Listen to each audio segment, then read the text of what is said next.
picture of the Hellenistic age that I've been painting in the last few lectures has not been a particularly attractive one. We've been looking at an age which was marked by coercion, where ordinary people were often afraid because of the uncertainty of the times. We've seen an age where cities were frequently left vulnerable and where they had to rely upon the goodwill of benefactors and kings to save them. And we've seen a world in which the power of the government was quite simply oppressive, where people faced constant daily danger, where there was a threat at any moment of being even carried off by a pirate and having your life end up as that of a slave. We might wonder, if the Hellenistic age was as bleak as the picture I've been painting, why did more people not revolt? Why did they not try to change the system that they had been given? Well, there are a couple of answers to this. One is that conditions in the ancient world had always been like this, that once you moved beyond the confines of a city and you were out in the countryside, it was frequently a dangerous place to be. That governments were frequently oppressive and kings were often oppressive, and so there really wasn't much of an alternative that offered itself to the power structure of the Hellenistic age. Another answer is that in fact rebellions did break out quite frequently. When probably the greatest of the kings of the Seleucid dynasty, Antiochus III, came to the throne in the early 220s, he faced a period of approximately 7 years when he lost much of Asia Minor to Achaeus, a usurper who proclaimed himself king, and then later on, almost as soon as Antiochus had finished with that threat, he then faced the threat of another would-be king, the self-proclaimed King Molon, who ruled in Media, east of Syria, for another 3 years from 223 down to 220. So many of the kings did face rebellions within their domains. Possibly the most interesting of these is that of a man by the name of Aristonicus, who tried to take over the realm of the Attalids after the death of Attalus III in 133 BC. You'll recall that I mentioned in an earlier lecture that Attalus III, wanting to save his kingdom from being torn apart, actually bequeathed the entire kingdom to the Romans. But Aristonicus would have none of this, raised a revolt appealing to the poor, the destitute, and even appealing to slaves to whom he offered freedom. They called themselves the men of the Sun State, the Heliopolitai, until the rebellion was finally put down. But the one revolt about which we have the most information, the revolt which tells us most about the conditions of the Hellenistic age and how people resisted Hellenism in some cases, is that of the Maccabees, the revolt that took place in Judea. It's the best documented case, and so we should look at it in some detail. The revolt came in response to the desecration of the temple in Jerusalem by the soldiers of Antiochus IV. And in the next two lectures, I'd like to examine the events of this revolt in greater detail, asking how and why the persecution of the Jews took place in the mid-2nd century BC, and what their response to this and the revolt of the Maccabees tells us about the relationship between Greeks and non-Greeks, in other words, about conditions in the Hellenistic world. First of all, it has to be said that the persecution of the Jews by Antiochus IV and the eventual triumph of Jewish independence as a result of the Maccabean revolt are, of course, a story that resonates deeply in our century. It's very difficult for any historian to delve deeply into this story without bringing some modern analogues to bear. To put the matter quite simply, it's very difficult to read the accounts of Antiochus IV without thinking of him as, in some ways, an ancient precursor of Hitler's. By the same token, the Maccabean revolt has attracted a good deal of attention in the 20th century because it appears as an example of a successful military resistance to what otherwise might have culminated in an ancient version of the Holocaust. So there are many ways then in which the Maccabean revolt resonates in our time and in our age and demands our attention. But, and here's the important point, although there are similarities, I want to suggest that in fact conditions in the mid-2nd century were very different, and that the phenomenon that we're examining is not really comparable to the modern persecution of the Jews at all. In the first place, there was no clear anti-Semitic context to these events in the Hellenistic world. The Greeks had not developed a sense that the Jews were an inferior race or even a culture to be dismissed. Up until the late 4th century, the Greeks knew very little about the Jews at all. And when they did come in contact with them, we have an account from one of the earliest Greek historians to have any substantial contact with Judea, a man called Hecataeus, who wrote at the very end of the 4th century. And his account is really quite remarkable, because in his account, he tells a story clearly familiar with the Jewish story of the exile in Egypt and the return eventually to Israel. And according to Hecataeus' account, this same flight out of Israel led to other foreigners going, some of who ended up in Greece. So that in Hecataeus' account, the origins of the Greeks are really quite analogous to the origins of the Jews in Israel. And Hecataeus writes at great length about a lawgiver comparable to a Greek figure like Solon or Lycurgus. And of course, it is Moses. So there was no sense in which there was a prior history, as there was in the case of the anti-Semitism that has been an unfortunate feature of European culture for hundreds of years.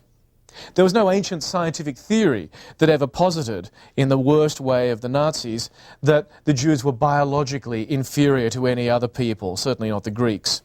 And there is no prior history before the events of the Maccabean Revolt of any legal restrictions placed upon the Jews within the empire of the Seleucids, analogous, for example, to the notorious laws passed against the Jews in 1933 in Germany. In fact, the exact opposite pertains in the ancient world. The Seleucids, the kings in Syria, whose empire included the area of Judea, had long dealt tolerantly with Jews, particularly Jews who had assimilated Greek practices. Antiochus repeatedly negotiated with high-ranking Jews in Jerusalem who went by such names as Jason and Menelaus and Lysimachus. These were men who clearly spoke Greek, who presented themselves to the world as Greek. They were, in our parlance, assimilated. They'd adopted the practices of Greek culture. And it was very easy for the Seleucid kings then to deal with these people because they didn't really see them as entirely foreign at all. Excuse me. The Jewish community in Judea was not a Jewish ghetto in the cities of Antioch or of Seleucia or any other Syrian city. The Jewish community in Judea was a separate and completely distinct region within the Seleucid Empire. And the Seleucids were quite familiar with dealing with different ethnic groups. This was a region that paid its taxes on time, that sent tribute to the Seleucid king each year, and that had supported the Seleucid kings in their wars against the Ptolemies. Judea, quite simply, in the 2nd century BC, was a peaceful, well-integrated region within the Seleucid realm. The Seleucids ruled a polyethnic empire. They had many different people under their control in Bactria and in the upper satrapies and in Babylon and in Asia Minor for a time. And their attitude, as we've seen on an earlier occasion, was utterly pragmatic. They let people be autonomous as far as possible, and they respected local tradition as far as possible. So it was not in any shape or form in the interest of the Seleucid kings to antagonize the Jews. Quite the opposite. Now, we have actually quite concrete evidence of exactly this policy of toleration that I've been trying to chart in the Seleucid realm. And it comes in a letter from King Antiochus written to his governor in Judea, and it's recorded for us in Josephus in his work, The Jewish Antiquities. And I'd like to read to you part of this because it's very important to keep in mind that this is the background out of which the persecution will grow. King Antiochus to his governor, greetings. Since the Jews, when we entered their country, at once displayed their enthusiasm for us, and when we arrived at their city, received us magnificently, and came to meet us with their senate, and have provided abundant supplies to our soldiers and elephants, and assisted us in expelling the Egyptian garrison on the citadel, we thought it right to repay them for these services and to restore their city, which had been destroyed by the accidents of war, and to repeople it by bringing back to it those who had been scattered abroad. And he goes on to detail in quite astonishing detail all of the steps to be taken to help the Jews back on their feet by sending them wine, oil, frankincense, wheat, salt, pieces of silver. And he says, I wish these grants to be made to them in accordance with my instructions, and the work on the temple to be completed together with the stowers and anything else which needs to be built. We're actually finding here a Seleucid policy of helping to rebuild the temple that's been damaged. The timber required for the woodwork shall be brought from Judea, from the other nations, and from Lebanon, and no one shall charge any duty on it. So a tax-free importation of the necessary goods for rebuilding the temple. And here, Antiochus III goes on to say, and this is a very important clause, all the people of the nation shall govern themselves in accordance with their ancestral laws, and the Senate, the priests, and the scribes of the temple, and the temple singers shall be exempt from poll tax, crown tax, and salt tax. He goes on to give further examples of his beneficence. And later on, Josephus goes on to add that there was another clause in the letter from Antiochus. And again, this is quite remarkable. He says, no foreigner shall be allowed to enter the precinct of the temple, which is forbidden to the Jews, except for those who are accustomed to doing so after purifying themselves in accordance with the ancestral custom. So fairly clearly what this document seems to show is that there is a policy not just of tolerance but of actual respect on the part of the Seleucid kings. Antiochus says, no one shall bring into the city the flesh of horses, mules, wild or tame asses, leopards, foxes and hares, and generally of any of the animals forbidden to the Jews. Only the sacrificial animal used by their ancestors, necessary for a propitious sacrifice to God, shall they be allowed to use. Whoever transgresses these rules shall pay to the priests a fine of 3,000 drachmas of silver. So, if that's the context, if that's the policy of Antiochus III, it makes the Seleucid persecution of the Jews under Antiochus IV even more of a puzzle. We have to ask, why did Antiochus IV turn against the Jews?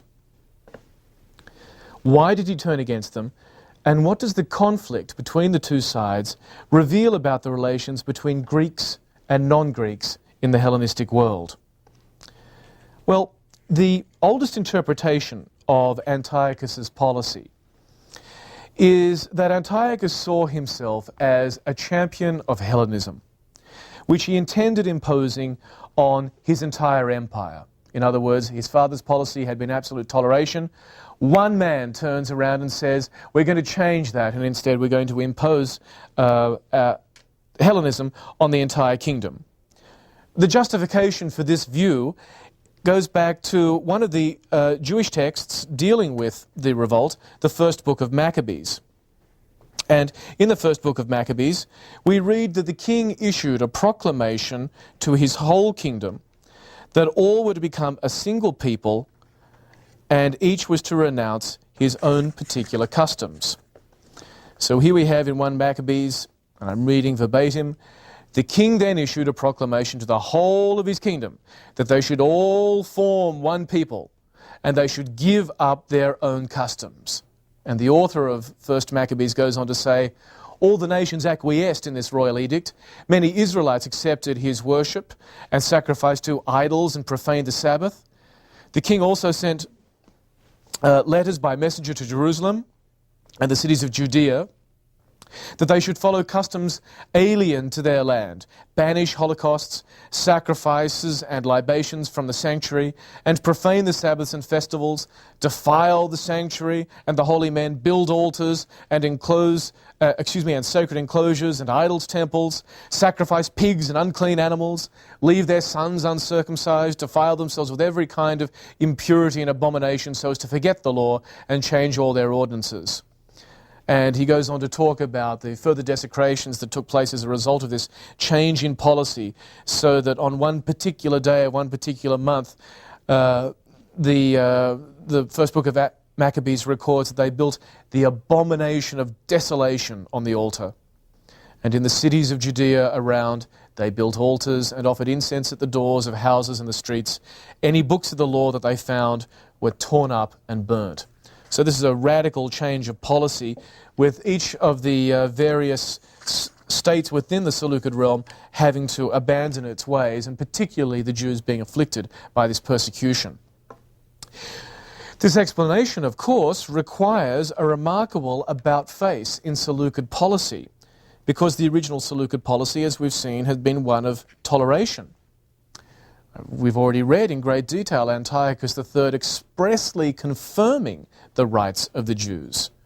And in fact, even in the second book of Maccabees, one of the other accounts of the rebellion that we have, the author of this, who of course is sympathetic to the Jewish side, has to concede that up until now the policy has been one of great friendship and respect.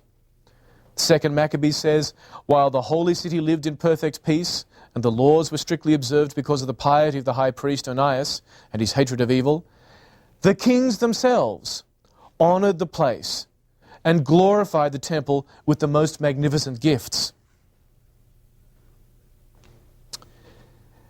Into the first half of the 2nd century, the Seleucids were treating the Jewish people as a distinct ethnic group within their empire, whose traditions were to be respected in precisely the same manner as the Seleucids treated their other subjects.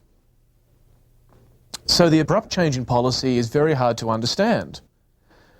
Furthermore, there's actually very little evidence that there ever was such an official change in policy throughout the entire empire. Remember, the account that we had of Antiochus IV said he forced all the nations to abandon their customs.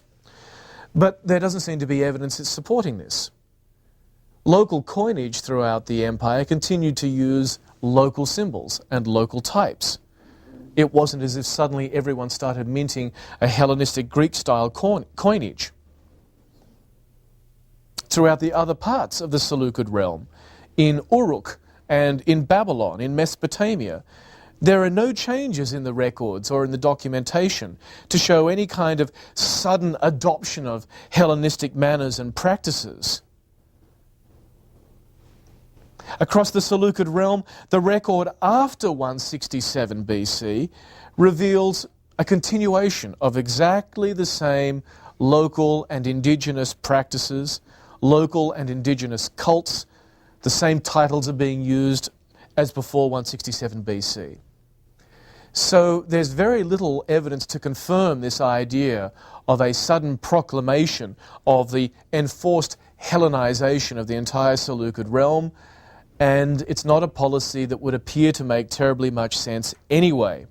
So we're in the rather peculiar position of saying that if Antiochus did issue a royal edict demanding the Hellenization of the entire Seleucid kingdom, the only place where we have evidence for this is the one place that chose to resist, namely in Judea.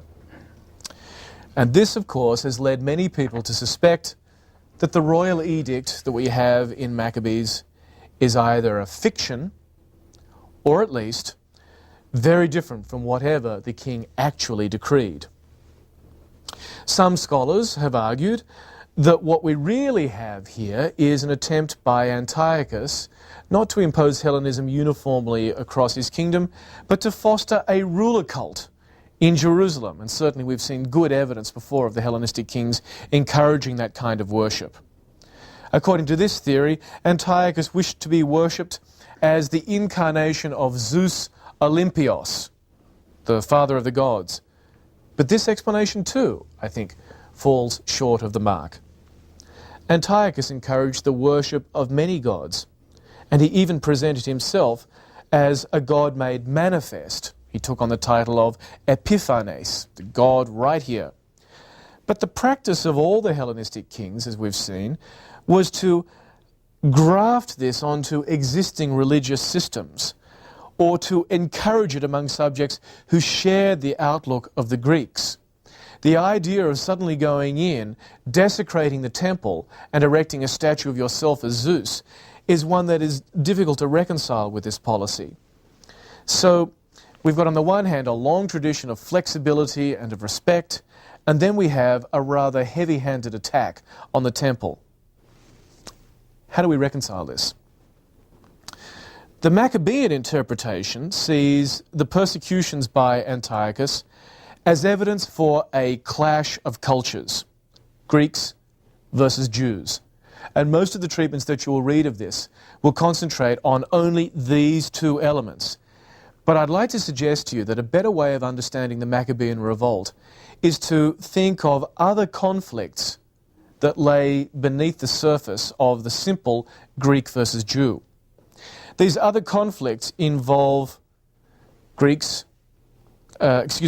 on one side and Jews on another side, Hellenized Jews who have assimilated Greek culture and those who've resisted it. And also another level of conflict underlying the Maccabean revolt is the difference between the Jews living in the city and Jews in the countryside, where a whole different range of practices and attitudes was current. I'm going to argue, therefore, that there were really three major contributing factors that gave rise to the Maccabean revolt. One, the first was the plummeting fortunes of Antiochus IV, which made him amenable to a change in policy specifically involving the Jews.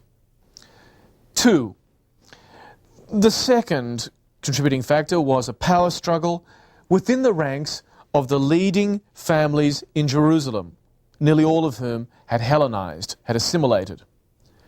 And the third factor, I'll suggest, was a widening gulf between the urban Jews of Jerusalem and those Jews of the countryside to whom Hellenism was anathema, to whom Hellenism represented an assault on Judaism.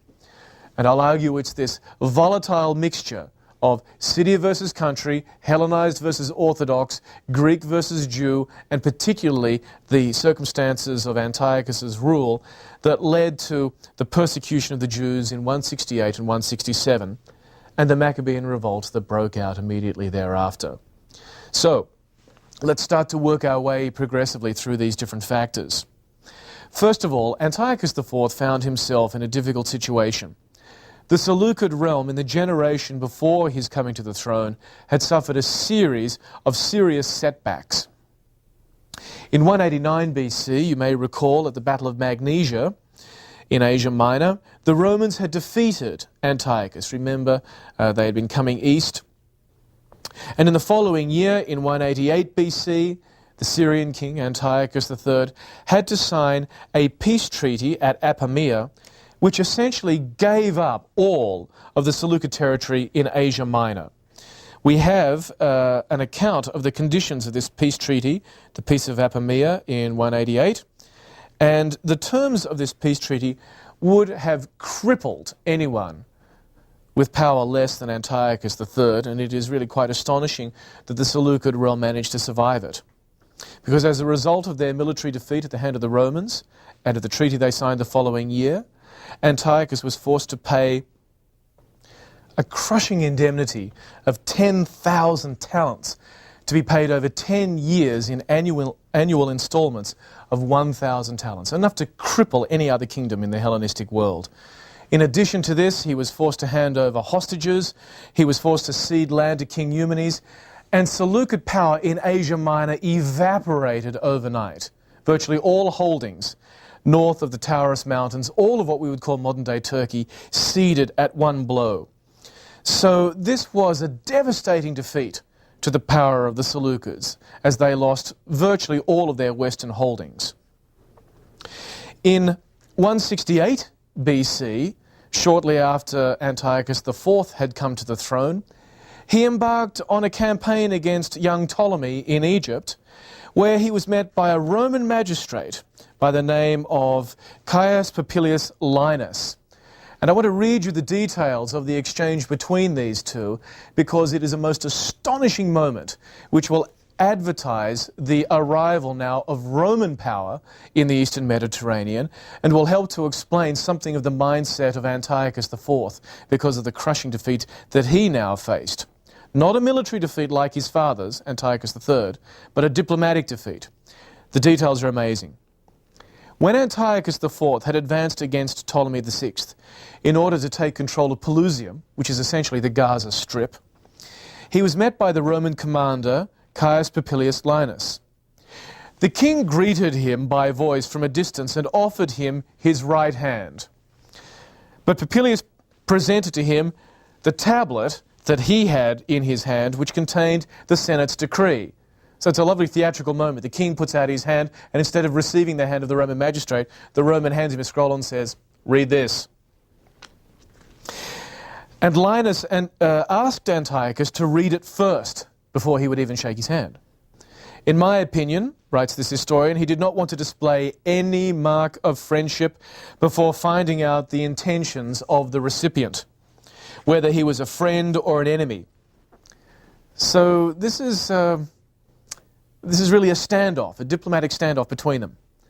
When the king had read it, this is wonderful, he said he wanted to consult with his friends on these new developments. Greek diplomatic language meaning, I want to consult with my court, with my advisors, my friends. But Popilius in reply did something which seemed insolent and arrogant to the highest degree. With a vine stick which he had in his hand, sort of a field marshal's stick, if you like, he drew a circle around Antiochus, and he told him to give his reply to the message before he stepped out of the circle. This is bravado on the part of the Roman magistrate. The king was astounded at this arrogance, and after hesitating for a moment, he said he would do everything that the Romans asked of him. Thereupon Popilius and his colleagues shook him by the hand, and all welcomed him graciously. Now, what was it that he had agreed to by the terms of this astonishing act? The decree of the Senate required him to put an end at once to the war with Ptolemy. And so within a stated number of days, Antiochus withdrew his army to Syria, deeply distressed at what had happened, but yielding to present circumstances. Popilius and his colleagues settled matters in Alexandria and urged the kings to preserve harmony. Now, this story is fascinating at many levels. Not only does it clearly show us signs of the Romans insinuating themselves into the affairs of the Eastern Mediterranean and becoming now the power brokers, two Hellenistic kingdoms, Seleucid Syria, Ptolemaic Egypt, at war, and who settles it with a line drawn in the sand? A Roman magistrate. But even more than this, it gives us a remarkable look at the humiliation suffered by one of these great Hellenistic kings. Antiochus had been ordered to quit Egypt without winning his campaign, without winning anything to show for the massive effort, and without even having fought at all. He'd simply been bluffed by a Roman magistrate. His reaction to this humiliation in the following year was to show, or to try to demonstrate at least, to the world that Egypt and Rome were of no consequence to him.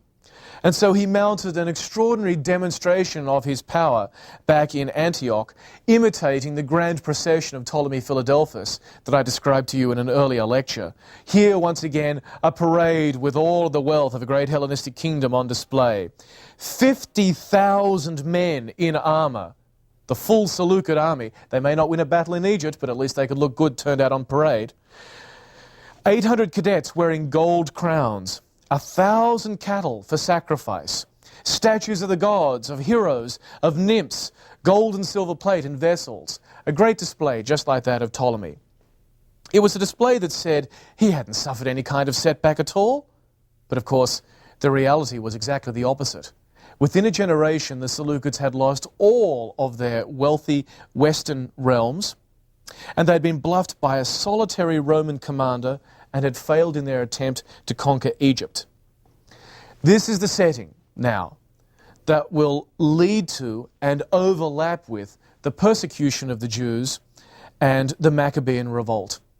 And it's to those events that we'll return in the second lecture on the Maccabean Revolt.